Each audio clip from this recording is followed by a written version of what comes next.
જય માતાજી મિત્રો, હું છું લેશ ઠાકોરને આપ જોઈ રહ્યા છો ફિલ્મ સ્ટાર ચેનલ। તો મિત્રો આજે આપણે વાત કરવાની છે વિક્રમભાઈ ઠાકોરની ફિલ્મ વિક્રમ નંબર 1। મિત્રો અત્યારે તમામ સિનેમાઘરોમાં આવી ગઈ છે આ ફિલ્મ, તો જોવાનું ભૂલતા નહીં। સાથે મિત્રો વાત કરી લઈએ તો મેં કહ્યું હતું કે 150થી વધુ સિનેમાઘરોમાં આપણને આ ફિલ્મ જોવા મળવાની છે, પરંતુ મિત્રો મલ્ટીપ્લેક્સવાળા જે છે એ ફિલ્મ વિક્રમભાઈ ઠાકોરની જ ફિલ્મો લેતા નથી। એવું કેમ? મિત્રો ઘણી બધી ફિલ્મો જે છે તમે જોઈ લો, વિક્રમભાઈ ઠાકોરની ફિલ્મો ખૂબ સરસ ફિલ્મો બનતી હોય છે, જેમ કે અવતાર ધરીને આવું છું, મા બાપના આશીર્વાદ, એવી ઘણી બધી ફિલ્મો સુપરહિટ સાબિત થઈ છે। તો મલ્ટીપ્લેક્સવાળા ફિલ્મો વિક્રમભાઈ ઠાકોરની જ કેમ લેતા નથી?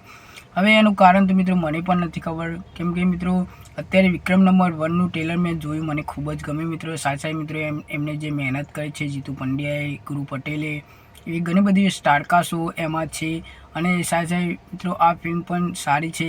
વિક્રમ નંબર 1 મેં કહ્યું હતું કે 150થી વધુ સિનેમાઘરોમાં આપણને આ ફિલ્મ જોવા મળવાની છે, પરંતુ અત્યારે એ ફિલ્મ 38 સિનેમાઘરોમાં આવી ગઈ છે। તો તમારા ત્યાં આ ફિલ્મ આવી છે કે નહીં, તમારા સિનેમાઘરોમાં આવી છે કે નહીં, એ મને કોમેન્ટ કરીને અવશ્ય જણાવજો। સાથે મિત્રો આ વિડીયો જે છે આગળ મોકલજો, જેથી કરીને જે મલ્ટીપ્લેક્સવાળા જે છે એ ફિલ્મો પણ વિક્રમભાઈ ઠાકોરની જે ફિલ્મ આવે તો ફિલ્મ મૂકે। તો મિત્રો ઘણી બધી ફિલ્મો જે છે એ સારી જ હોય છે વિક્રમભાઈ ઠાકોરની, તમે જોતા હશો, અને ઘણી જગ્યાએ એવું પણ થઈ જ રહ્યું છે કે વિક્રમભાઈ ઠાકોરની ફિલ્મો જોવા બહુ દૂર જવું પડે છે, તો મલ્ટીપ્લેક્સમાં આવી જાય તો આપણને ફિલ્મ જોવાનું આસાન થઈ જાય, આપણા નજીક જ સિનેમાઘરમાં જોવા મળી જાય તો ખૂબ સારી વાત કહેવાય।